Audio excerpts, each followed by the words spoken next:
Salut les golfiteurs, j'espère que vous allez bien. Aujourd'hui, je vous propose une vidéo pour vous montrer par A plus B que ça sert à rien de se déboîter au golf et d'envoyer des mawash quoi. Parce que quand même, faut quand même se le dire, moi quand je suis en cours, je vois vraiment beaucoup de golfeurs qui ont envie de se déboîter quoi. Et qu'on se le dise et que je sois complètement transparent avec vous, moi je suis tout le temps en lutte perpétuelle sur l'envie de déchausser cette balle. Franchement, je suis juste un animal. Moi, j'adore les sports de force. Pour ceux qui me suivent un peu sur les réseaux, je fais du powerlifting, j'ai fait du crossfit, j'ai fait beaucoup de muscu. Enfin, j'adore tout ce qui est sensation de puissance, où vraiment on peut se mettre devant la balle et mettre une énorme sacoche sur cette balle. Mais faut quand même se dire les choses, ça sert à rien quoi. Et dans cette vidéo, j'avais juste envie de montrer aux personnes qui ont envie vraiment de déboîter cette balle à chaque fois, d'accélérer, de mettre de la force et de la vitesse comme un grand fou, au détriment de la qualité du contact, du centrage, de la gestion de la face, ça sert à rien. Et pour cette vidéo, on va faire une petite expérience. Je vais servir de cobaye. Je vais taper 10 shots où je vais essayer de jouer au golf, tout simplement. Je vais essayer de la mettre la plus proche possible de la cible, avec le moins de déchets possible, avec le plus de contrôle possible au niveau de la gestion de la face, au niveau de la gestion de la profondeur. Bref, jouer au golf quoi. Et 10 coups où je vais forcer. Voilà, je vais essayer d'être là dans une question d'ego où l'objectif ça va être de frapper le plus fort possible pour montrer que voilà, moi je suis un prof de golf, je déboîte des fer 7 à 170 mètres et on va en tirer les conclusions à la fin de cette vidéo. Bon voilà, ce que je vous propose c'est qu'on y aille sur les 10 premières balles où on y va en mode détente, délicatesse, fluidité avec un beau rythme afin de bien jouer au golf. Mais avant de continuer, pour ceux qui ne me connaissent pas, je me présente, je m'appelle Ma, je suis enseignant au golf de Forges-les-Bains et aussi dans cette structure indoor qui se situe à Igny. Si vous voulez un cours de golf en ma compagnie, sachez que c'est totalement possible. Vous avez tous les liens qui sont disponibles dans la description de la vidéo. Et pour ceux qui n'ont pas la chance d'habiter proche de chez moi géographiquement, sachez que j'ai également créé des formations en ligne pour vous aider à progresser au golf et je vous offre d'ailleurs les premières vidéos de mes formations. Et encore une fois, c'est dans la description de la vidéo.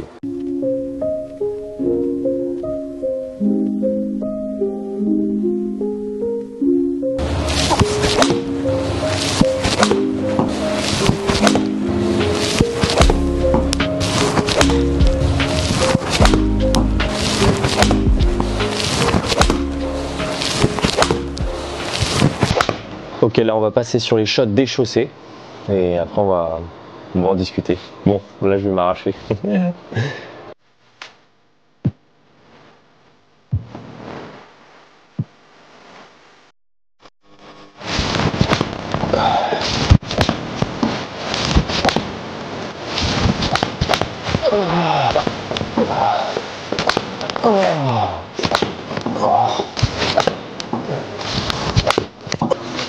Ça m'a fatigué ces 10 balles. Bon, je vais devoir trouver direct pour les donner pour voir comment on va interpréter ça tout simplement.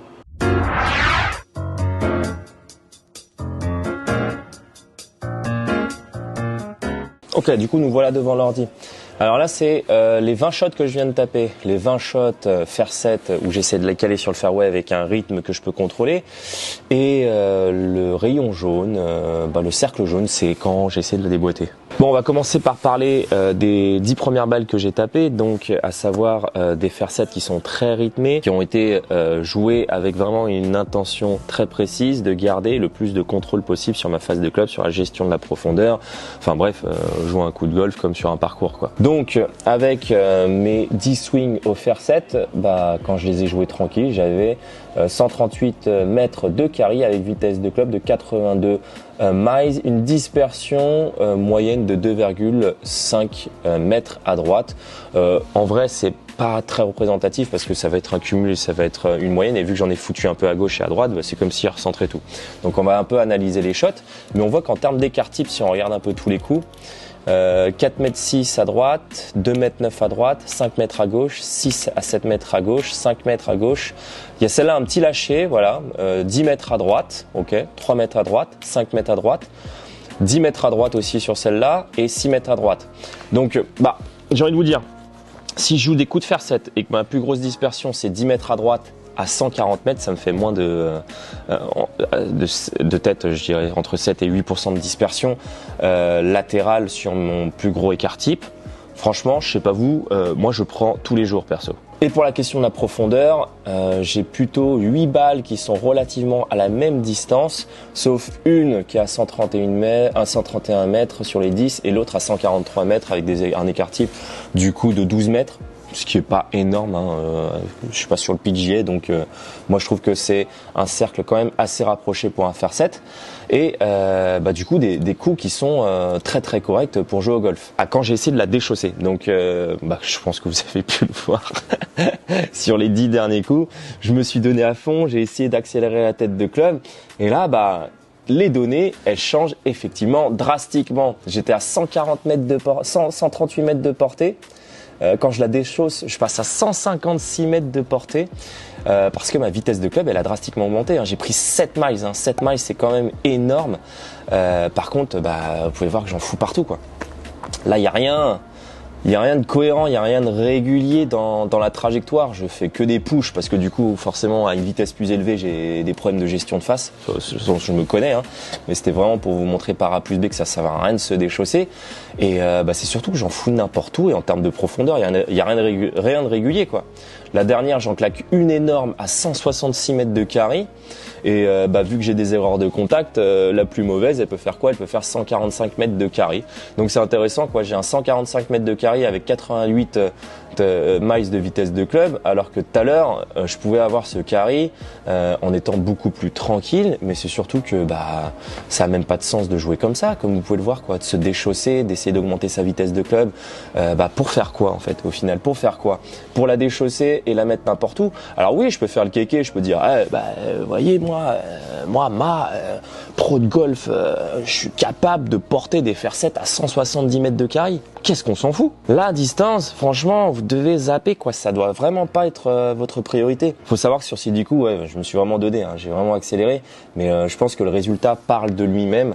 J'en mets partout. Les erreurs de profondeur, forcément, elles sont dues à des erreurs de contact parce que j'essaie de la déboîter. Du coup, je gère pas le centrage au niveau de ma balle.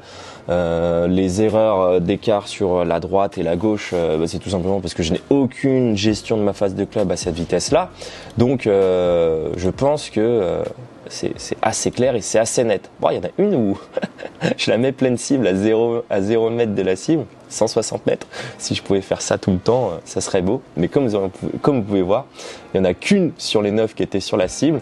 Et ensuite, elles sont complètement toutes à droite, quoi. Donc, pour résumer cette vidéo, franchement, je pense que j'ai juste rien besoin de dire. J'ai juste besoin de vous laisser sur ce magnifique tableau et sur cette magnifique dispersion pour que vous compreniez que ça sert à rien de se déboîter. Allez, je vous fais un petit zoom, regardez. Regardez. Voilà, c'est ça la différence entre un joueur qui se déboîte et un joueur qui essaie de jouer au golf convenablement. La recherche de la distance, les gars, faut un peu zapper. Allez, je vous laisse sur ça. Ciao.